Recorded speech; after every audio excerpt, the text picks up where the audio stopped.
இந்த வாசல் வழி காதல் நடந்து வரும் என்று காத்து கிடந்தேன். அது வானில் பறந்து வந்து கூரை திறந்து வரும் என்று தெளிந்தேன். தாவி வந்து என்னை அழைத்த போது எந்த சல்லி வேர்கள் அருந்தேன். சாவி நிலை வரை சென்று மீண்டும் இன்று 2 ஜென்மம் அடைந்தேன்.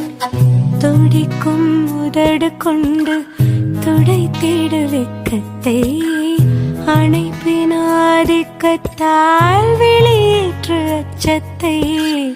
துடிக்கும் உதடு கொண்டு துடைத்திட வெட்கத்தை அணைப்பின் ஆதிக்கத்தால் வெளியேற்று அச்சத்தை.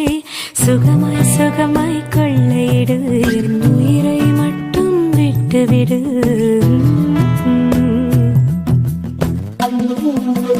Oh,